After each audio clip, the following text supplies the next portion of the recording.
I spent 6 months in a child reform school before it shut down, but the trauma still follows me everywhere. I'm 64 now, and my heart's a traitor, weak, faltering, patched together with pills that leave my hands trembling like a junkie's. 6 months at Blackwood Reform School for Boys in 1974 carved a wound in me that's never healed, a jagged scar that whiskey and decades can't erase. Sleeps a stranger. I roam the house at night, triple-checking locks, jumping at shadows, the tap of dress shoes on wood, the groan of a slow-opening door. My wife, Elaine, she's a saint, lets my ghosts be, doesn't pry. When I wake choking on nightmares, but some truths claw their way out, refusing to stay buried. If I don't spill this now, before my ticker quits, or my mind frays, I'll carry it to the grave, and I can't let that happen. Someone's got to know what really went down at Blackwood. My name's Thaddeus Mitchell, Thad to anyone who cared. Back then I was a Connecticut kid, raised in a tidy suburb where lawns were clipped, and secrets stayed indoors. Dad wore the same gray suit to his insurance gig every day. Mom taught piano, ruled the PDA, and roasted a mean Sunday pot. They were solid folks, rattled by the 60s chaos, just trying to keep their boy from turning into a headline. I let them down hard. It started petty, swiping candy from the corner store, ditching class to puff smokes with roughnecks behind the bowling alley. Then I escalated, spray-painted filth on old man Abernathy's garage after he snitched about a stolen paper, clocked Principal Danning when he nabbed me smoking in the John. By 13, the court branded me a delinquent with a pattern. Judge Harmon, cold eyes, steel hair, loved his scared straight gospel. Gave my folks an ultimatum, 6 months at Blackwood, or juvie plus probation. Till I hit 18 they picked Blackwood, seduced by its glossy brochure, fancy Victorian digs, talk of discipline, and reform. Dad said it'd toughen me up, make me a man. If he'd seen the monsters Blackwood forged, he'd have burned that brochure himself. I can still see the day they dropped me off, that endless driveway snaking through thick pines, the school rising like a red brick beast against a gray autumn sky, razor wire glinting atop a 10-foot fence, way too vicious for some reform joint. Mom sobbed in the Buick, offered to come in. I was too pissed to nod, though every nerve screamed not to let her go. Dad shook my hand like I was off to war, said to make the most of it. I watched their car vanish into the trees, wondering if they'd ever really known me, or I them.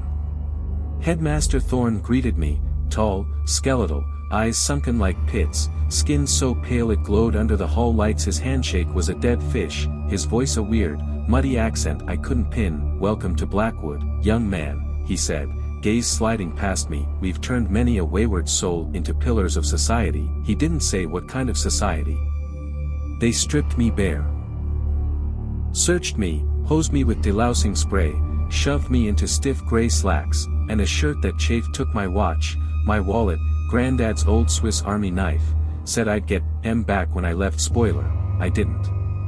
My cell, room, was a third-floor coffin in the east wing, 2 iron beds, a beat-up dresser, a slit of a window staring down at the exercise yard. My bunkmate was Marcus Reed, a wiry Boston kid with sharp eyes, and a grin that never warmed up. 4 months in, he'd been nabbed for boosting his uncle's caddy. Keep your head down, he whispered that first night, voice tight, don't ask too much, and steer clear of Dr. Faust alone. Faust was the school doc, Marcus said, a creep who experimented under some flimsy, adolescent study. Excuse, stay healthy, he added, eyes darting to the door. Life at Blackwood was a grinder. 5:30 wake up, beds made tight enough to bounce a quarter, 6 o'clock inspection, breakfast at 6:30, gruel that stuck to your ribs like regret. Classes ran till noon, basic stuff laced with heavy-handed morals and shop skills. Then 4 hours of grunt work, scrubbing pots, mowing lawns, fixing pipes. Dinner at 6 o'clock, study hall till 9 o'clock, lights out at 9:30. No slack, no mercy. 40 of us were caged there, 12 to 17, a mixed bag of punks, screw-ups, and oddballs. Some were born bad, tats on their fists, murder in their stares. Others, like me, were just kids who'd zigged too hard when we should have zagged. Then there were the private placements, soft rich boys dumped by parents too posh to handle their gay sons, stoners, or pinko rebels. Cash changed hands, and Thorne took them in. The staff, Thorne ran the show, backed by 6 hollow-eyed teachers, 4 bruisers dubbed supervisors, a cook, a groundskeeper, and Dr. Faust, short, prim, glasses perched on a face too clean, hands like a surgeon's. He and Thorn shared that slippery accent, like they'd scrubbed their origins clean. Trouble brewed fast. 3 weeks in, Clayton Wheeler, a mousy, 15-year-old scribbler, took a fall down the main stairs, neck snapped like a twig. They said he'd snuck out after curfew. Bull. I'd seen him the night before, hunched in the library, scribbling like a madman. When I'd asked about homework, he bolted, clutching that notebook like it was gold. I told Supervisor Aldrich, a younger guy with a shred of soul. He said he'd check it. The notebook vanished. So did Aldrich. 2 weeks later, they claimed he'd split for a gig out west, but Emmett Dawson, an office runner, saw Aldrich's stuff, photos, clothes, wallet, keys, in a box in Thorn's office. You don't ditch your wallet for a fresh start, Emmett told me. Then poof, he was gone 3 days later. Then Marcus disappeared. My roommate, the guy counting days till his mom's welcome home bash, woke me one night, face ghost white. Thad, he hissed, I saw M dragging someone to the basement. Wheeler didn't fall. They're doing something to us. Dress shoes clicked outside our door. He froze, dove under his blanket. Next morning, his bed was empty, sheets gone like he'd never existed. Early release. They said his clothes were still in our dresser, his mom's letters under the mattress. No cops, no questions, just silence, and scared shitless stares from the other boys. Silas Hargrove moved in next, a stuttering twig from Lake Champlain, caught raiding summer cabins for a warm bed. IJ just wanted SS sleep, he mumbled one night. A week later, he was gone too. The place was rotting with secrets, locked doors, hid classrooms that never opened. Staff pics from decades back showed the same faces, Thorn, Faust, unchanged, like time skipped them. At night, I'd hear it, furniture scraping in the basement, voices muttering in some guttural tongue, screams snuffed fast. A stench, blood, and rot, would seep through the vents. I started a journal, stashing it under a loose floorboard, names, dates, maps of locked zones, evidence. I told myself, though of what, I didn't know then. Wyatt Blackburn rolled in, big, dead-eyed, fresh from juvie. He pinned dead bugs to the sill in creepy designs, watched me sleep, muttered to himself, they're choosing, he said once, grinning with too many teeth. Wheat from chaff, your wheat, Mitchell special. I pressed him. Who's they? The old ones. He croaked, always here. It's an honor.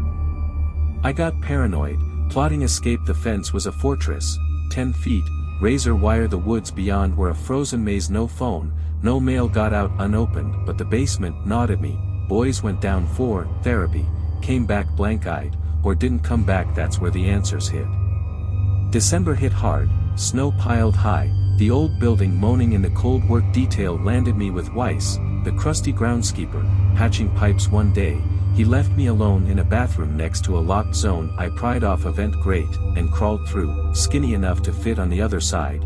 A lab gleamed, glass jars of floating guts, steel tables, tools that looked like torture toys. One table held a body, bare feet, a butterfly tattoo on the ankle, Emmett's tattoo, for his dead sister. Faust strode in with Thorn and a blonde stranger, all jabbering that weird lingo. Faust poked at the body. They laughed, a brittle, icy sound. I backed out fast, banged my elbow, thought I was toast. Luck held. They didn't hear I was back on my bucket when Weiss returned, none the wiser. Sleep was impossible after that. I had to get proof, get out. Snagged a Kodak from the photo club, half a roll left. Christmas break thinned the herd, most boys went home, leaving us rejects with slacker guards. December 23rd, I made my move. Wyatt was MIA after therapy. I grabbed my journal, the camera, and crept out. Post-bed check. The halls were a tomb.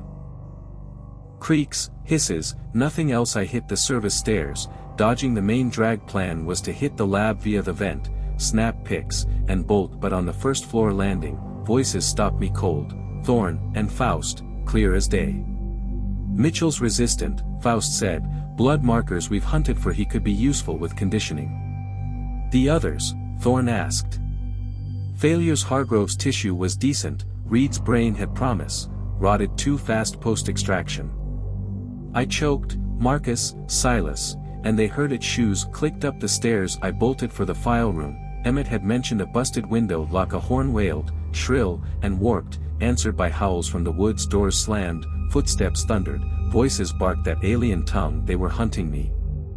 I smashed the window with a paperweight, glass exploding into the snow. A hand, ice cold, steel strong, grabbed my ankle. As I climbed out I kicked free, hit the drift below, and slogged to the fence. Flashlights danced behind me, that horn screamed again. I tossed my journal and camera over, scaled the snow ramp, razor wire shredding my flesh. I fell hard on the other side, ran blind through the woods, snow to my knees, something fast and wrong crashing through the trees. A highway saved me, empty, pre-dawn. I staggered on, till headlights flared. A cop, Kowalski, found me, half dead, bleeding, raving about Blackwood. Showed him my journal, the camera. He humored me, got me to a hospital. Hypothermia, cuts, busted fingers. Cops checked Blackwood, but the lab was scrubbed, just desks. Now Thorne and Faust gone. Still, they found blood, bones, hidden cash, enough to shutter the place in 75. No arrests, though story fizzled. The building burned in 77, arson, unsolved. I patched a life together, school, accounting, Elaine, 2 girls. But the locks, the flinches, the faces, Thorne at an Ohio gas pump, Faust in a Florida terminal, they haunt me. Last year, my grandson's camp brochure showed a familiar building, a counselor with Thorne's eyes. I yanked him out, lied about why. They're still out there, picking wheat from chaff, processing the rest. Sometimes, I hear that horn in my dreams, and I wonder, did I escape, or am I just a jar on their shelf? This life a lie they fed me. I don't sleep, I check the locks. I've told you now, maybe that'll quiet the ghosts. Don't bet on it.